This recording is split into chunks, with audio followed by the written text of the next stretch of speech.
Fala rapaziada, beleza? Começando mais um vídeo. O vídeo de hoje é só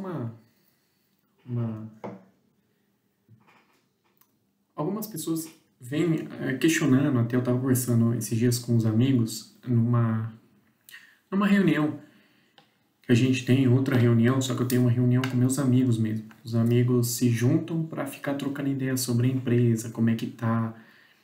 A gente junta, são diversos sócios. Então, eu junto com os meus sócios, junto com outros amigos que são meus sócios, na verdade só um amigo que é meu sócio, né? Mas a gente se junta entre amigos porque a maioria dos meus amigos, entre nós, existe muita sociedade. O meu amigo agora, Edgar, sociedade com Bruno. São diversas sociedades. Então, outras que eu não posso falar também, mas enfim. A gente reunido e uma das explicações, eu já tinha falado isso, principalmente com meu primo, uma das estratégias que nós adotamos na Matriz, uma época, lá para... Eu não namorava ainda a minha ex, então foi lá para 2011, 2012 ou 2010, eu não lembro a data muito bem, mas foi na época que eu estava indo muito até... Eu lembro porque era uma época muito de balada, que eu ia sexta, sábado, domingo, terça-feira, quinta-feira, eu ia muito. Clash, Easy, Capital, Canter, um monte.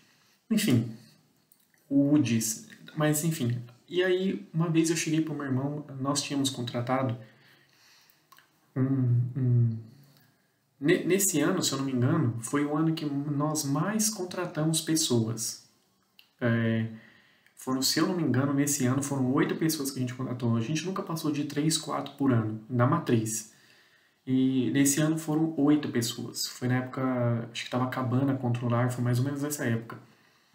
E o segundo andar estava bombando de carro, meu irmão comprou 4 elevadores para colocar na parte de cima, estava muito cheio a oficina. Até o prédio do lado, que é a funilaria, tem um espacinho do lado da funilaria que cabem 3 carros. A gente começou a trabalhar até lá, estava faltando espaço mesmo, não tinha espaço. Enfim, e uma das estratégias que a gente viu para nós conseguirmos valorizar a mão de obra, aumentar a mão de obra, principalmente valorizar a mão de obra. Porque a gente não conseguia fazer, a gente não sabia, nós não somos líderes, então somos chefes, somos donos, comerciantes, empresário, enfim, do que você achar, opressor, explorador, enfim. Então, não conseguimos dar um treinamento, não conseguimos colocar na cabeça, ou não fingiam não entender, fingiam não querer, algumas pessoas em alguns momentos. Então, o que fizemos? Começamos a vender peças que nós estávamos instalando e que fazíamos diagnóstico. Quando o cliente vinha pedir um diagnóstico e cobrávamos o diagnóstico, repassávamos os preços das peças no custo, sem margem. Não colocávamos, na verdade, hoje a gente coloca, mas não colocávamos margem nas peças. Então, a gente não falamos nada para colaboradores, não falamos nada. Simplesmente continuamos em um acordo entre eu, minha irmã e meu irmão. Olha, fizemos a reunião, né? A reunião era toda terça-feira, todas as terças, e falamos, a partir de tal dia, se eu não me engano, a gente fez essa reunião, se eu não me engano, foi em julho, se eu não me engano, julho de 2010 ou 11, eu acho que foi mais 10 ou 11, não foi 12, assim, acho que foi mais 10 ou 11, porque estava na época da Controlar ainda. Então a gente falou, daqui 3 meses, a hora da mão de obra vai começar a ser assim, a hora da mão de obra. Sempre lembrando que começamos a cobrar a hora de mão de obra desde 2007, 2008. Antes não era por hora, depois começamos a cobrar por hora de mão de obra. E eu acho que eu nunca fiz um vídeo falando sobre por que começamos a cobrar por hora, mas eu vou fazer. Deixa eu até anotar aqui, que depois eu vou anotar alguns motivos, né, que eu posso falar, outros não, mas alguns eu posso falar. Então, decidimos, na época a gente estava cobrando R$ 50 a média de R$ 50. A gente colocava lá, a gente calculava, vai demorar tantas horas, vai demorar isso. E também foi bem na época que meu irmão contratou consultoria e auditoria. Foi a primeira vez que contratamos consultoria e auditoria. Então, na época, a gente cobrava meio que a média do mercado, sabe? Quanto que o concorrente está cobrando? O concorrente está cobrando tanto. A gente tem uma estrutura maior, temos mais funcionários, temos mais contadores, mais elevadores, mais vagas, mais valetas, isso, isso e isso. A gente pode cobrar, então, 50% mais caro. Então, era esse cálculo. A gente era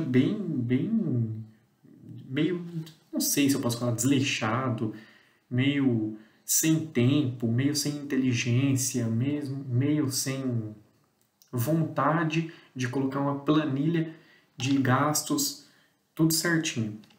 A gente tinha até medo, porque hoje mesmo, se na minha empresa eu colocar todos os custos, gastos e despesas na ponta da caneta, eu fecho a empresa. Eu fecho, porque eu vou ficar tão revoltado que eu fecho a empresa. Então, às vezes, é melhor você fingir que não está vendo para você ter saúde mental, saúde espiritual, saúde física. Então, aumentamos o valor.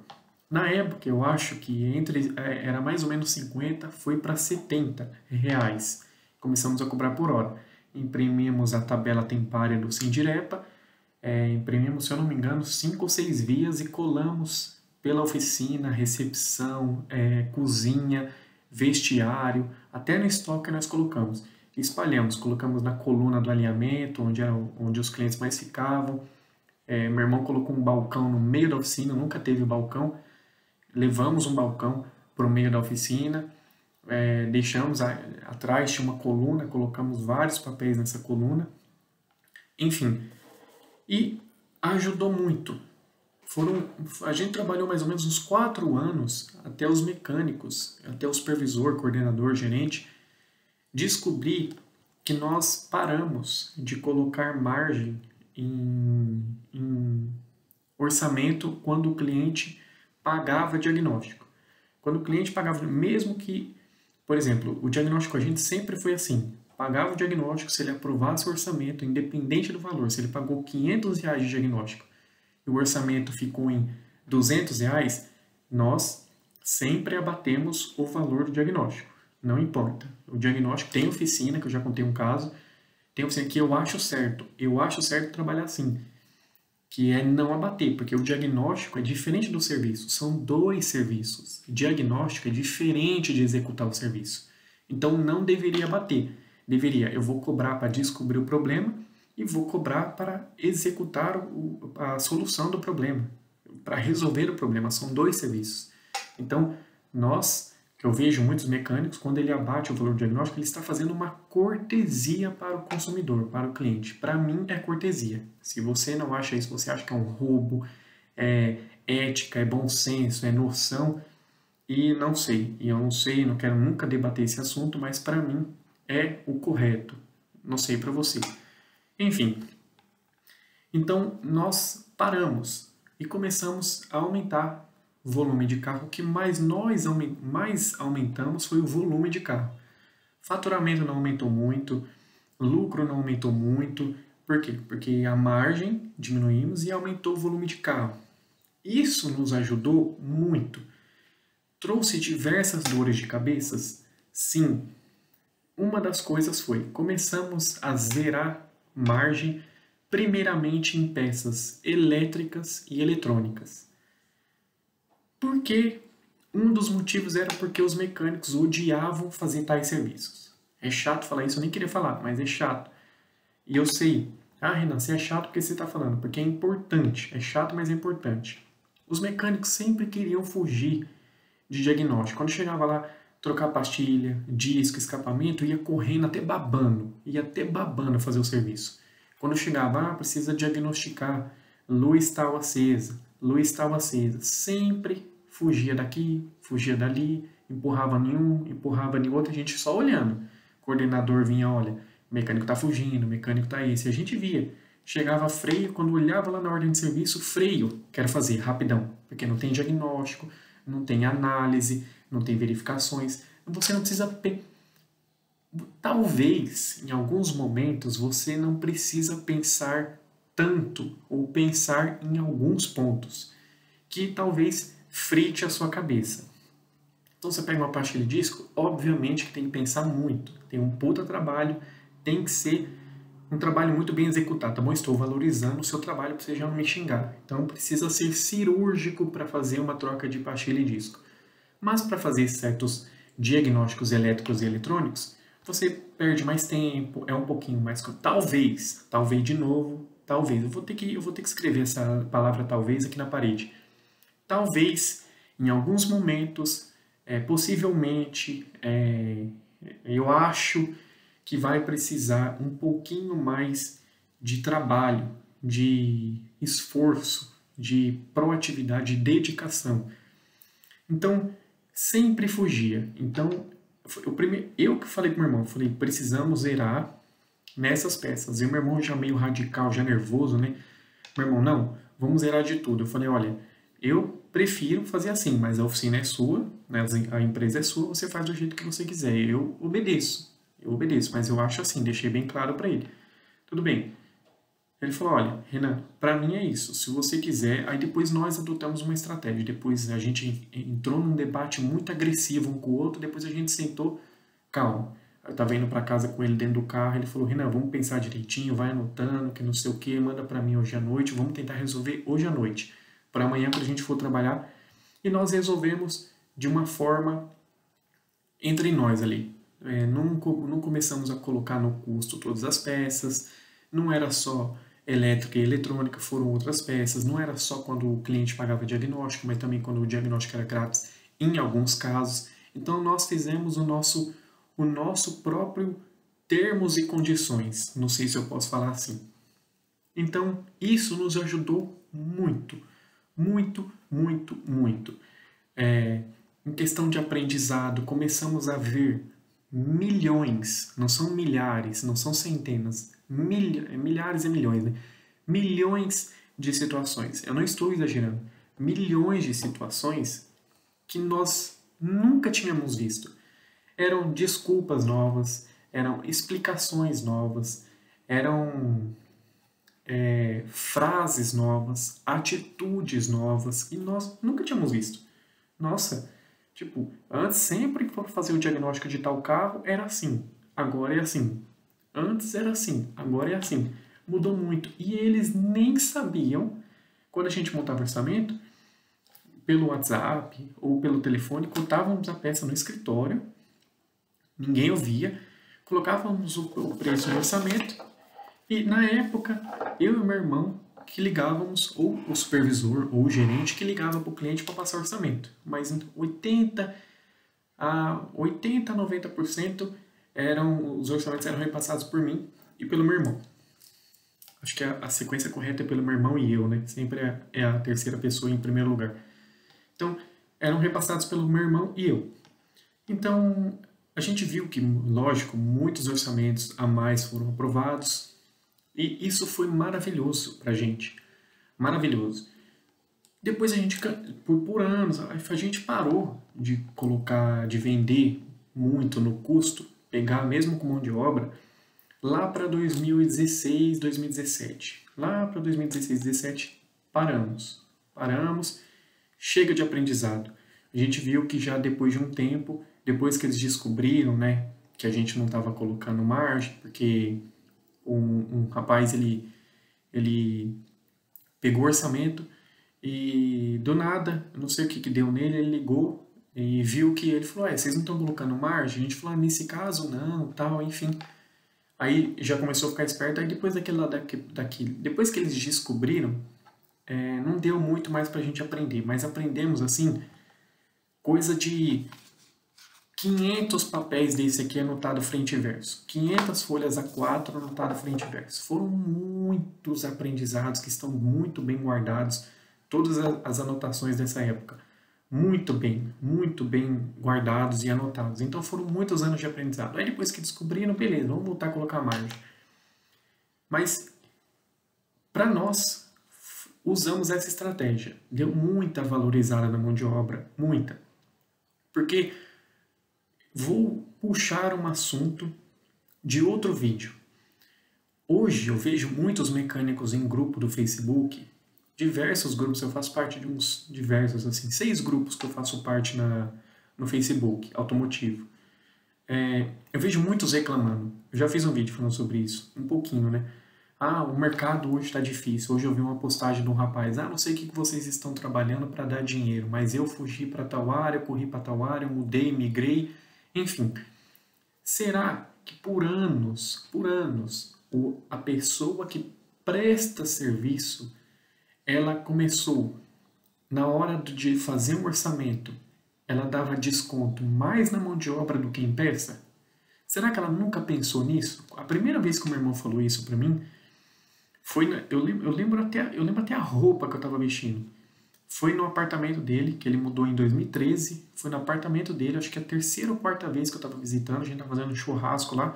Ele falou: Renan, eu não entendo. Tava eu, ele, a esposa dele, os filhos, tudo na mesa comendo pizza. Não, a gente tava fazendo. Não, os filhos dele estavam fazendo churrasco. E a gente pediu pizza também. A gente pediu pizza antes do churrasco. Parece que tem gente que tinha umas visitas que não gostavam muito de pizza, outros não gostavam de churrasco, enfim. A gente sentado na mesa trocando ideia, e o meu irmão falou: Renan, eu nunca vou entender lá na oficina uma pessoa que presta serviço e ela dá mais desconto na mão de obra do que na peça. Então, mas Renan, mas tem outro tipo de estratégia. Qual é a estratégia? Se você der muito desconto na peça, o cliente vai falar e vai falar: nossa, é tudo isso que vocês colocam de margem nas peças? É tudo isso? Então, é melhor dar desconto na mão de obra. Tem gente que pensa assim. Tem gente, e eu não acho que está errado. Acho que está certo. Concordo com você. Para a gente não arrumar briga, jamais quero debater com você. Então, eu concordo. Se estando errado ou não, foda-se. Então, eu concordo com você. Então, tem esse pensamento, que tem um ponto a ser, que eu acho que é de extrema importância. Beleza, não pode dar muito desconto na peça. Pô, o cara vai falar: nossa, você tá me dando R$ 100 de desconto nas peças, imagina se o desconto é 100, é R$ 1.000 de peça que tá me cobrando. Se você me deu R$ 100 de desconto, imagina o tanto que tá ganhando. Então, o cliente ele já pensa assim, 99,9999% tem chances, tem as possibilidades de pensar dessa forma. Não estou falando que vai, estou falando que aumenta as chances, tem as chances. Então, é perigoso. Às vezes você tira toda a margem das peças, você tira tudo. Você vai dar desconto, você tira tudo. Você realmente, de peça que você passou para o cliente, você ganhou R$ 100 de margem de contribuição. Não tem nada a ver com lucro. Para de ser burro. Então, margem de contribuição. Então você tira tudo, só que o cliente, mesmo que você fale: ó, tirei toda a minha margem, que era R$ 100, o cliente ele não vai acreditar. Ele não vai acreditar. Normal, foda-se. Mas se você dá desconto na mão de obra, se você dá muito desconto na mão de obra, você se desvaloriza. Você fala: pô, o cara me cobrou R$ 450 de mão de obra, R$ 500 de mão de obra. Na hora do... Vamos supor que foram 2.000 de peças, R$ 500 de mão de obra, e no final ele deu um desconto, um único desconto de R$ 100. Aonde foi? De mão de obra. Tanto que em 2013 o meu irmão começou eu pedi para o meu irmão fazer isso, porque o meu irmão começou a falar para eu cuidar de comissão. Renan, você vai cuidar da comissão dos mecânicos, você vai sentar com eles todo final de mês e você vai calcular a comissão que eles têm que receber em peça, em serviço, em quantidade de carro, tudo isso. Um monte. Eu pegava lá a planilha, ia lá, sentava com eles e a gente calculava.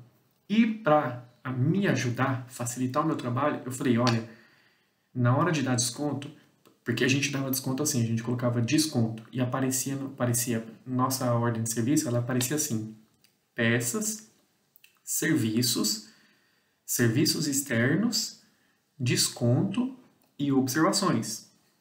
Então, esse desconto, ele era uma linha separada e o cliente não sabia. Por exemplo, um serviço de 587,30 e eu dava um desconto de 87,30.